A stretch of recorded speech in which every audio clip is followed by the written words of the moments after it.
Bonjour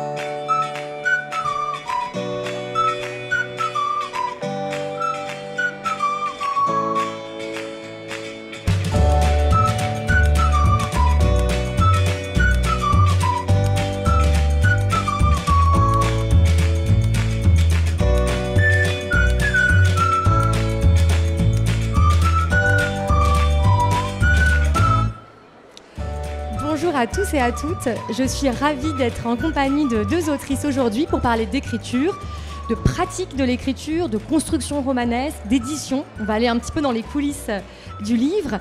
Avec vous, Irène Frein, bonjour. Vous signez en cette rentrée littéraire au Seuil « Écrire est un roman ». Et vous, Capucine Rua, bonjour aussi. Bienvenue. Merci.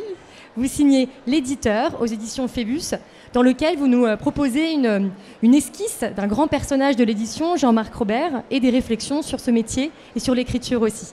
Bienvenue à toutes les deux. J'aime bien ces premiers mots que vous citez justement de Jean-Marc Robert, Capucine Rua.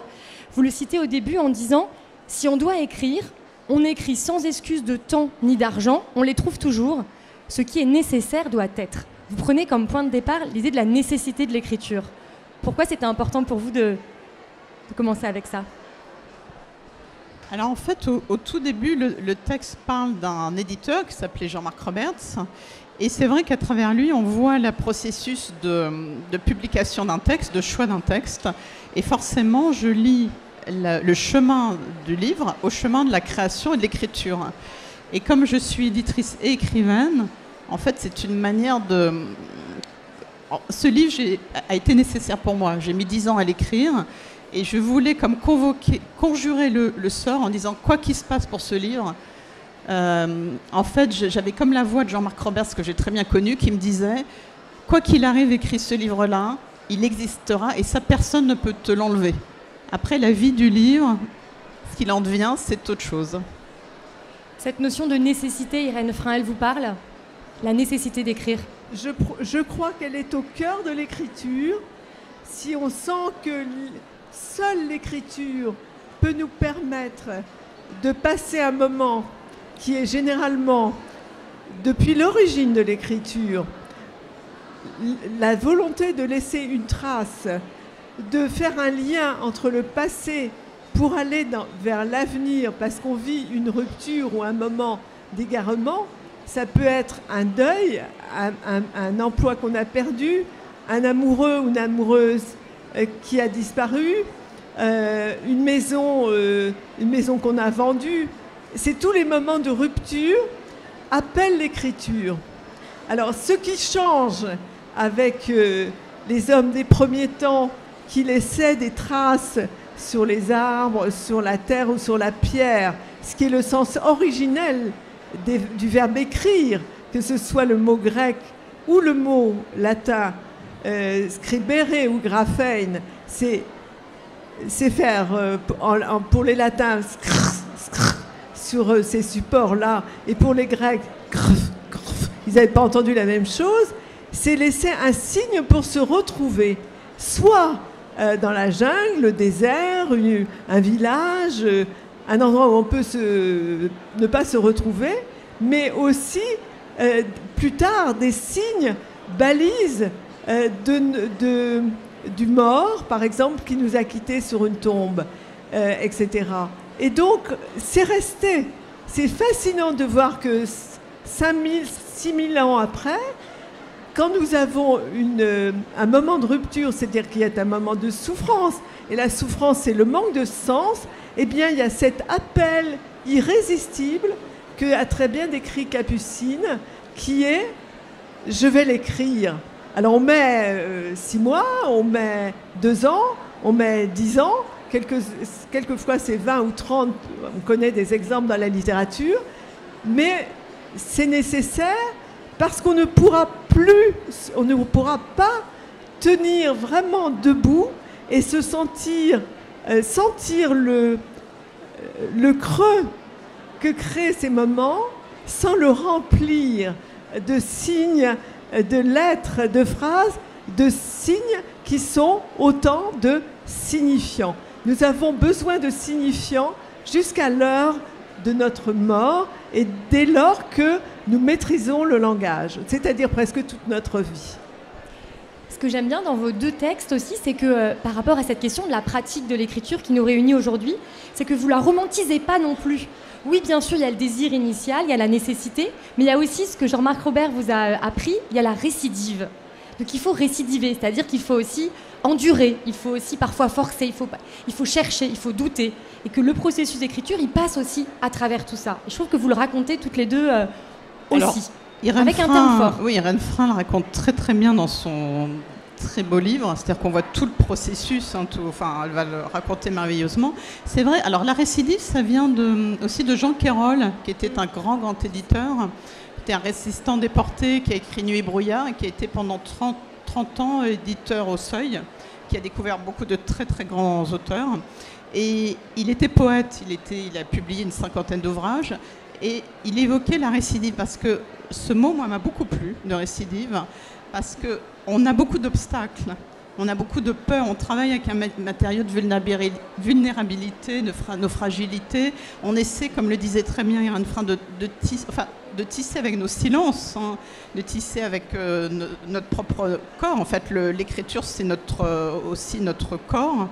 Et donc, il faut, quoi qu'il arrive, récidiver. Récidiver, moi, je le vois comme éditrice, c'est que des fois, vous allez dire à un auteur, ça va pas le manuscrit.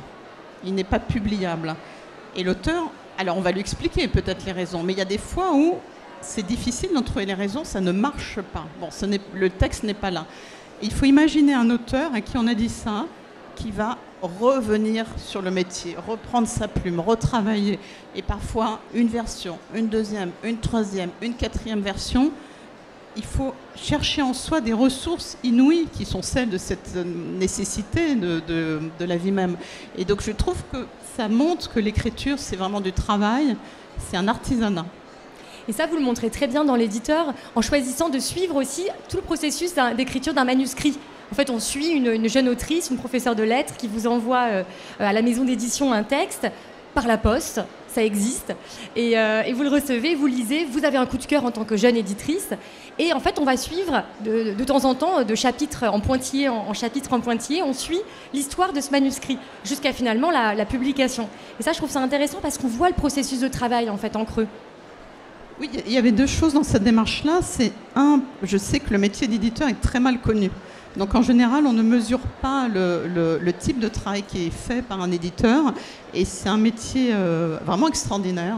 Et je voulais lui rendre hommage et de montrer ce qu'est ou ce que peut être un éditeur.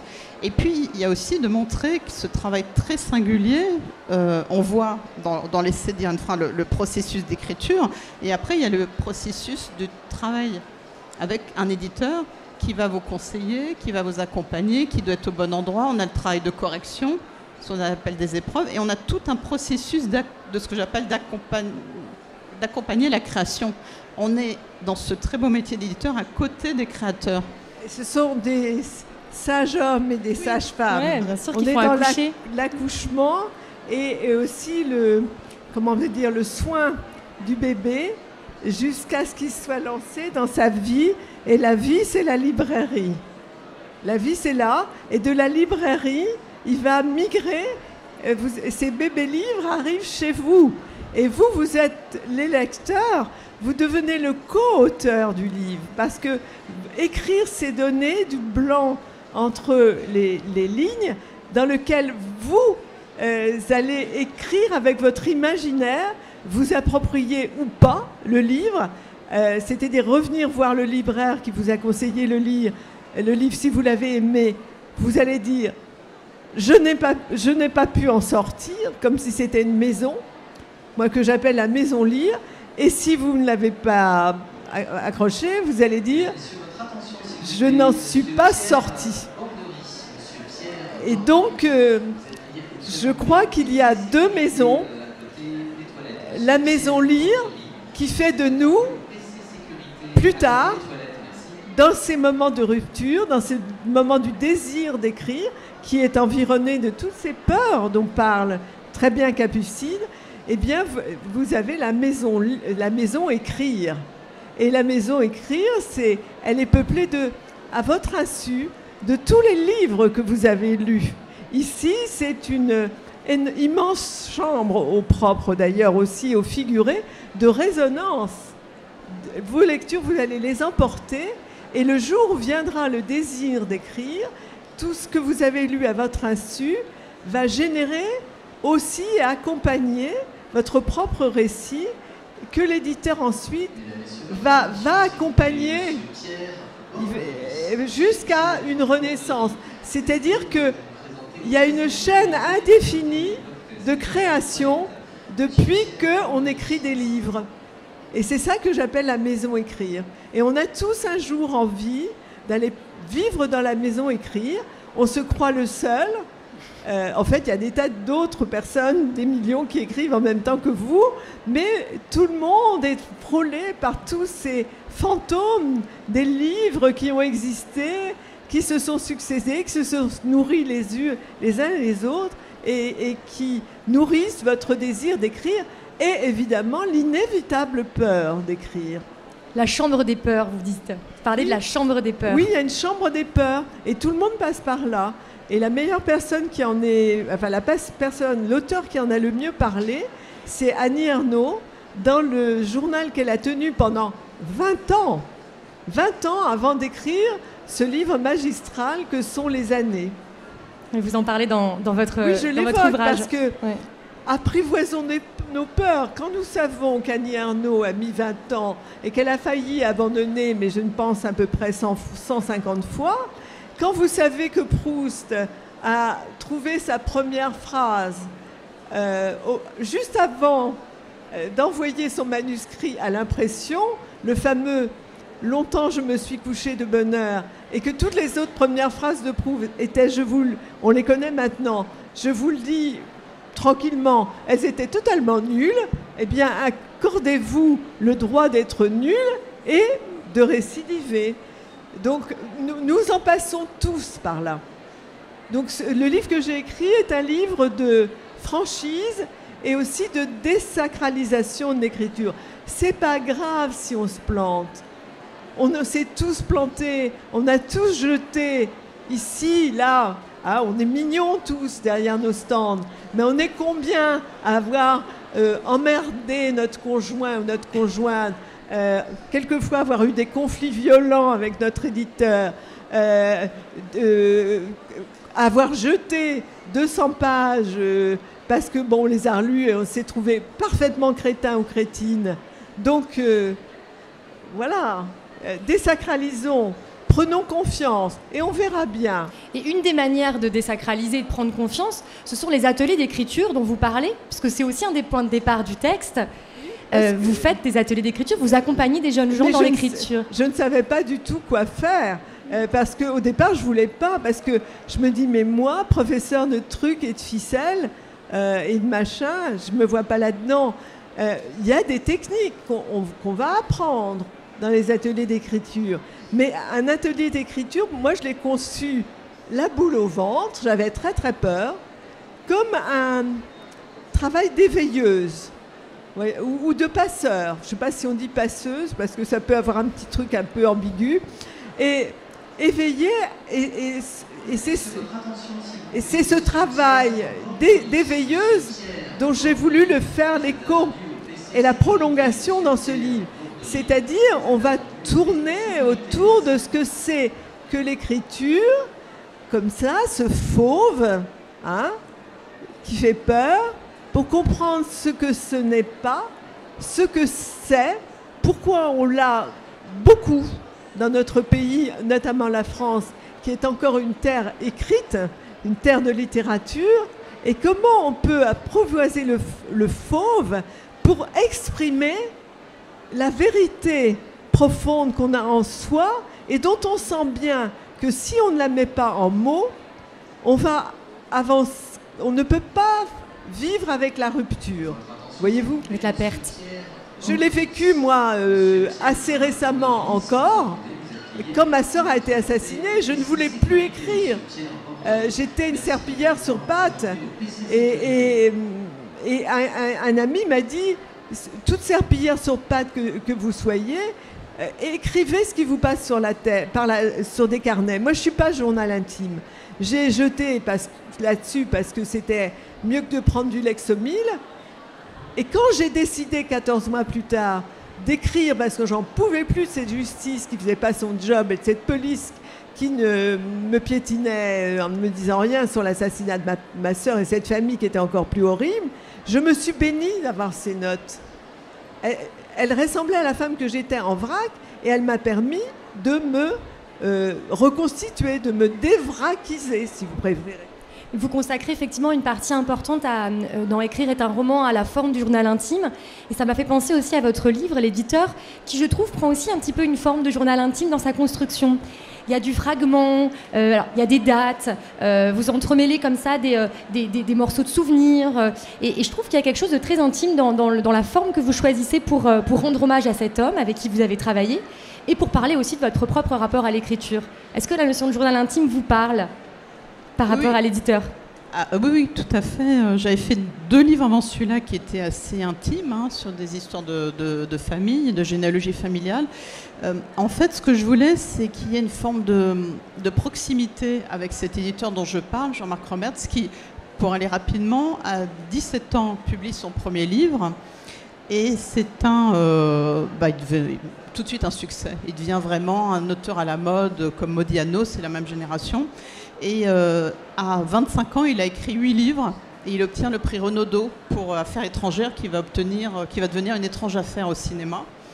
Et donc il écrira 25 livres. Et à un moment donné, dans les années 80, il est un auteur assez connu, mais il est aussi un éditeur assez connu, parce qu'à 20 ans, il tombe en passion pour l'édition.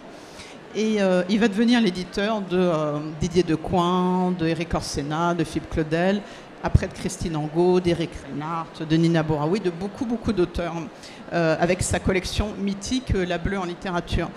Et ce qui m'intéressait, c'était à travers son portrait, c'est-à-dire c'était quelqu'un de très romanesque, c'était quelqu'un de très incorrect, c'est quelqu'un qui aimait publier ce qu'il appelait les moutons à 5 pattes, c'était quelqu'un qui faisait énormément la fête, qui aimait...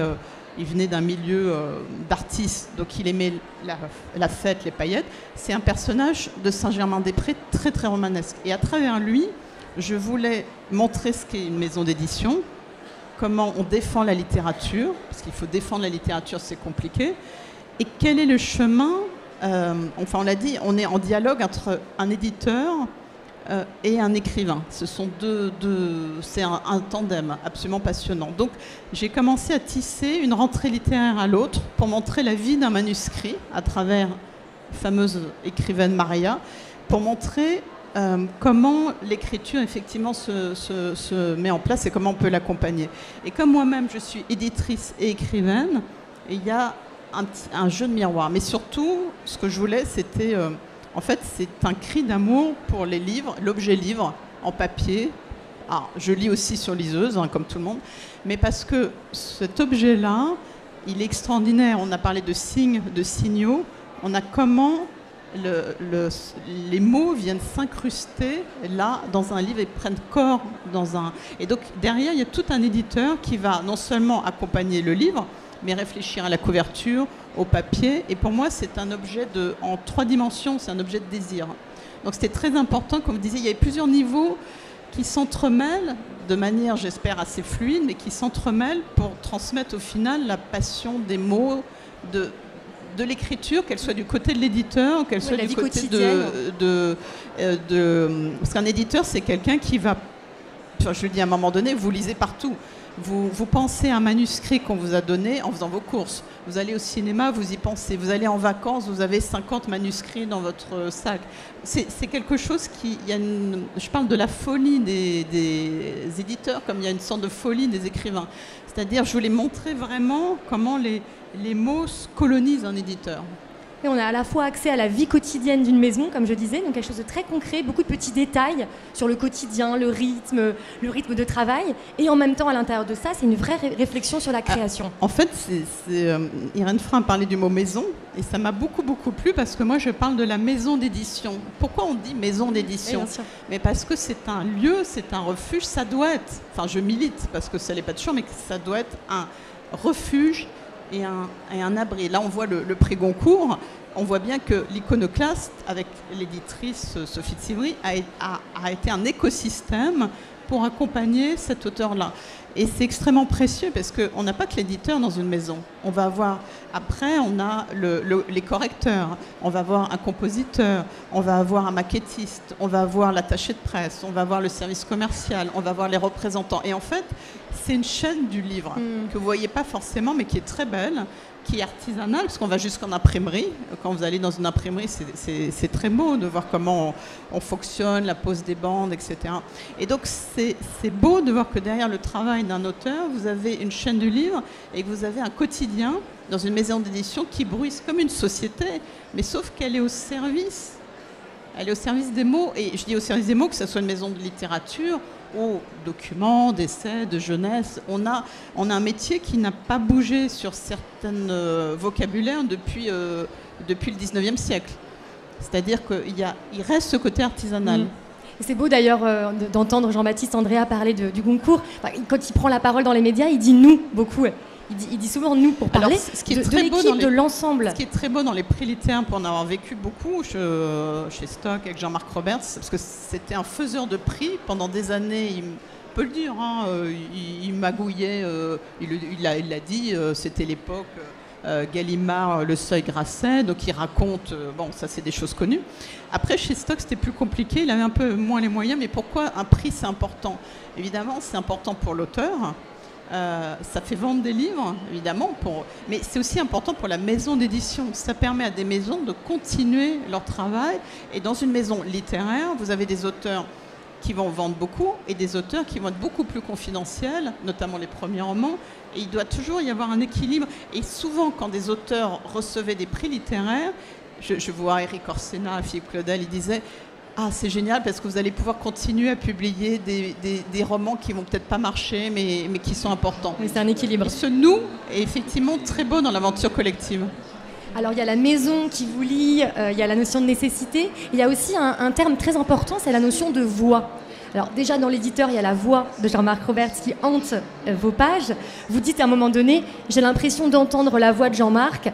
Fais simple, ne complique pas, va à l'essentiel, cut your darlings. Débarrasse-toi de ce qui te fait plaisir mais est inutile, ne disparaît pas, mets-toi dedans davantage. Cette notion de voix, elle revient beaucoup quand les écrivains et les écrivaines parlent de leur travail. Qu'est-ce que c'est que cette voix que vous cherchez à déployer, Irène Frein? Moi, j'entends beaucoup ce que j'écris. Et dans la recherche de la trace, il y a je me réfère souvent au vers de Verlaine, ces voix chères qui se sont tues. Vous voyez, il y a les mots portent des systèmes de résonance qui viennent de très loin. Il y a l'inconscient des mots et ils passent dans nos voix, les véhicules, les mots. Chaque voix a son grain et chaque voix fait du mot quelque chose de neuf dans la littérature.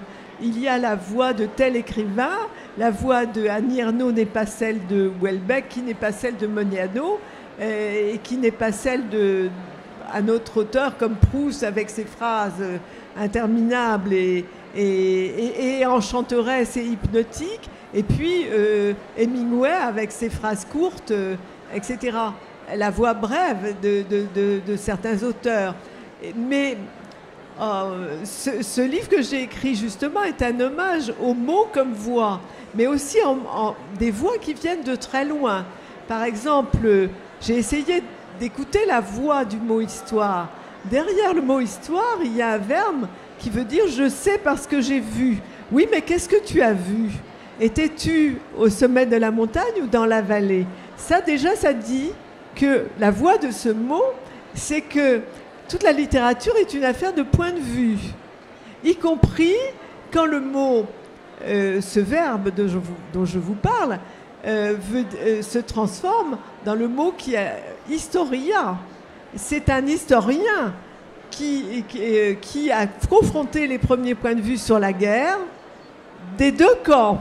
Peut-être ce qu'on pourrait faire en ce moment. Et qui, les croisant, cherche la vérité. Il devient historien, on l'appelle le père de l'histoire, c'est Hérodote, Il invente sa discipline. Il n'y a pas d'histoire avant lui, avec un grand H.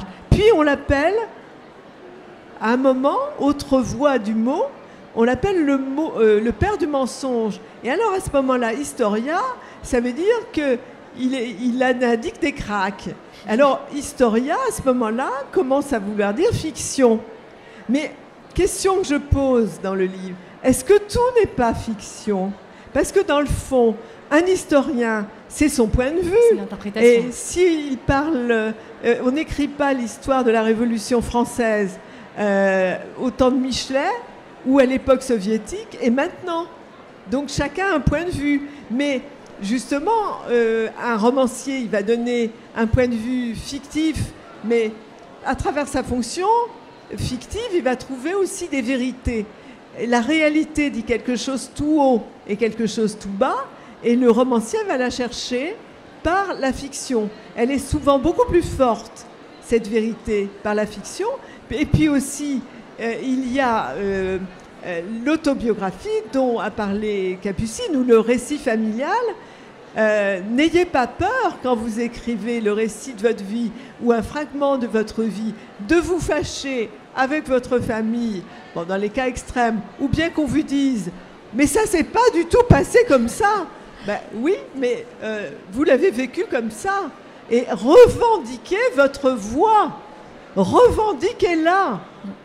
Votre voix, votre histoire, c'est vous-même. Et vous avez droit à... Vous avez voix au chapitre. Capucine Ruat. Oui, je pense savoir, et je pense qu'à un moment donné, je le dis dans mon texte, j'essaie de rendre physique l'expérience de la lecture d'un éditeur. C'est-à-dire quand on est éditeur, qu'on reçoit des manuscrits, souvent les gens disent vous lisez pas les manuscrits, c'est très mystérieux. Pourquoi un texte est choisi ou pas? Et en fait, je dis à un moment donné, tomber dans cette voie-là. C'est-à-dire que l'éditeur, il tombe dans une voie.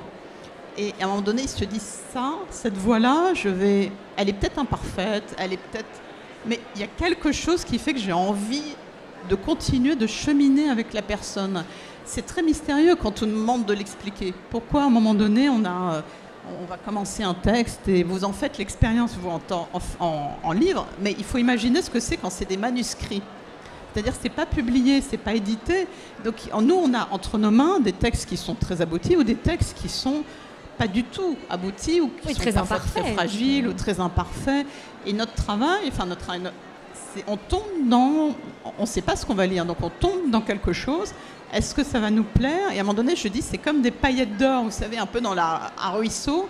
Et tout d'un coup, il y a quelque chose, le sentiment de lire des centaines de manuscrits et de rechercher la petite paillette d'or, quelque chose. Voilà, c'est difficile à expliquer. En fait, il est orpailleur et professeur de chant. Parce que si vous allez chez un professeur de chant, eh bien, il va voir ce qu'il y a dans votre voix et il va, en quelque sorte, l'épurer jusqu'à ce qu'elle donne le meilleur d'elle-même, que vous soyez un soprane ou un contralte ou un ténor. Et c'est le même travail que le chant. Et le chant, alors toujours ma passion des étymologies, ça vient d'un mot latin, carmen, qui veut dire l'enchantement et la magie. C'est-à-dire que écrire, c'est chercher la magie qui est en soi. On a tous une grâce, et aussi ça c'est le mot grec pour dire les choses. On a tous une grâce, et on part à la recherche de cette grâce qu'on a en soi pour faire rendre gorge à cette chienne de réalité et la forcer à extorquer de la vérité pure, l'or de la vérité, l'or de votre vérité. Et les éditeurs, ou le travail de Capucine, c'est de chercher non pas l'or de la vérité, mais l'or de votre vérité. Cette vérité, vous savez, le mensonge ne fait pas pleurer, mais la vérité fait pleurer quand on lit. Qu'elle soit magnifique ou qu'elle soit tragique, qu'elle soit joyeuse ou l'or de la vérité. C'est ça le travail de l'écriture. Écrire, c'est chercher l'or en soi, et accompagner l'écriture comme Capucine, c'est vous aider dans votre travail d'orpailleur, il me semble. Il me semble. Ah, mais c'est très intéressant. Et je pense aussi que... je pense à Jean Quérol, c'est Eric Orsena qui le raconte. Jean Quérol adorait les textes imparfaits. Il avait créé une collection qui s'appelait Écrire. Et à un moment donné, il appelait Eric Orsena en disant « Bon, vous m'avez envoyé 300 pages, il y a une page, la page, je sais pas, 142, continuez comme ça. » Il ne savait pas ce que ça allait donner après. Et après, c'est entre les mains de l'auteur. Que va en faire l'auteur? Il se dit cette page-là. Et moi, ça m'est arrivé avec Jean-Marc Romertz, qui a publié mes 2 premiers livres, où je lui donne un manuscrit sur lequel j'avais sué évidemment des mois et des mois. Je lui amène le manuscrit et il me l'a refusé. Et il ne m'a pas dit grand-chose à part dire la page tant, il y a quelque chose. Alors là, vous rentrez chez vous, vous dites bon, qu'est-ce que je vais faire avec ça? Et c'est à vous d'aller chercher dans vos tréfonds, dans ces cas-là, dire qu'est-ce qu'il a vu de moi à ce moment-là? Et c'est un peu comme la voix. Qu'est-ce que j'ai donné de moi à ce moment-là qui lui a donné l'envie de dire... Qu'est-ce qu'il a vu? Voilà. Qu'est-ce qu'il a vu que moi, dont je n'ai pas conscience ou que j'ai mis sous des couches de Vous couches et des apprenez couches. à vous connaître. Vous apprenez à vous connaître. Mais simplement, sur le moment, vous ne savez pas nécessairement quelle est la découverte que vous avez faite sur vous. C'est pour ça que Julien Gracq, j'ai assisté à la scène, à qui, vous savez, c'était la mode d'aller voir Julien Gracq, de se faire prendre en photo. Moi, j'ai jamais voulu parce que j'avais trop de respect pour lui, pour jouer à The Girl Next Julien Gracq. Je trouvais ça juste ridicule et prétentieux. Et quelqu'un lui demandait mais des recettes d'écriture. Et il a répondu en souriant, il faut pardonner aux écrivains. Il faut beaucoup pardonner aux écrivains. Ils ne savent pas toujours ce qu'ils font. Mais bien sûr, et c'est ça la magie. Et l'histoire de la page que raconte Capucine illustre ça très bien. Parce que finalement, Jean-Marc, il vous renvoie chez vous avec un trésor. C'est-à-dire que c'est là que vous étiez. C'est-à-dire que quand on écrit, on laisse tomber, c'est ce que j'écris dans le livre, une clé. C'est-à-dire qu'on trouve du sens, mais quand le livre est fini, on ne sait pas où la clé est tombée, ni pourquoi. Et c'est à ce moment-là qu'intervient le lecteur. Le lecteur, lui, intuitivement, il va trouver la clé. Et s'il a vraiment trouvé une clé qui marche pour lui, il est habité d'un bonheur ineffable. C'est pour ça aussi que ce qu'il y a dans le livre, c'est le blanc entre les lignes. Je reviens à ça, l'océan blanc du texte, où vous devenez le co-auteur du texte parce que vous l'investissez de votre imaginaire. Et votre imaginaire rejoint celui de l'auteur. Et dernière chose, pour moi, j'entendais souvent la plainte dans les salons du livre, dans les rencontres ou dans les librairies ou par écrit. Je ne sais pas écrire, je n'ai pas d'imagination. Moi, j'avais un petit exercice que vous trouverez dans le livre, que j'ai inventé au dernier moment, parce que je ne savais pas comment répondre avec cette plainte. Et j'ai proposé une maison dont je ne savais rien de cette maison. L'histoire étrange de cette découverte de photos est racontée dans le livre. Et j'avais donné comme exercice, écrivez sur cette maison, mais vous n'avez pas le droit de la décrire. Il s'est passé quelque chose avant, il s'est passé quelque chose après, il va se passer quelque chose ensuite. Vous avez 25 minutes et vous n'avez pas le droit à la description. Eh bien, dans les écritures, le système, c'est que chacun lit son texte. Donc, l'un après l'autre. Donc, tout le monde avait peur, évidemment. Le premier qui s'est risqué était courageux. Le deuxième, etc., un peu moins courageux. Et au troisième, tout le monde a éclaté de rire. Pourquoi? Parce que chacun avait investi la maison de son imaginaire. Et à la fin, quand toutes les maisons étaient décrites, il y avait un asile de fous, il y avait une maison de rendez-vous cochon, il y avait beaucoup de crimes, il y avait la maison de Jean Moulin de Foix, enfin bon, passons. Et en fait, ils se sont aperçus qu'ils avaient de l'imagination. Nous sommes tous dotés d'imagination autant que de mémoire. Et nous écrivons avec les deux, y compris les historiens d'ailleurs, avec notre mémoire et notre imagination qui communiquent dans le lobe frontal.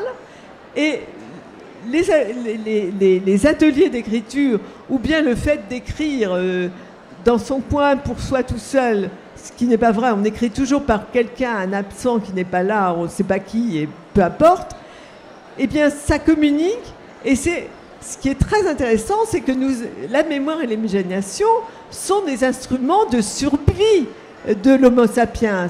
C'est pour se débrouiller, là encore, dans la jungle, dans la forêt, dans le malheur, dans la guerre, etc. On fait appel dans une situation aux deux choses. Ma mémoire, est-ce que j'ai rencontré cette situation? Mon imagination, comment, diable, est-ce que je peux sortir de cette fucking situation, hein, je le dis en anglais. Et vous l'avez toutes en vous. Et le travail de l'accompagnateur, de l'orpailleur, moi je veux vous appeler une orpailleuse maintenant, une chercheuse d'or, eh bien c'est de vous conduire à chercher l'or. L'or du récit qui est en vous, l'or de l'écriture qui est en vous, qui est un instrument de survie fabuleux. Parce que quand vous avez écrit, quand vous avez trouvé l'or c'est le sens, eh bien vous avez donné du sens à celle qu'on va appeler cette fucking de réalité qui nous paraît si souvent absurde et qui peut nous conduire à la dépression, à la maladie et quelquefois à la mort. La littérature, écrire, est une source vive qui répare la vie.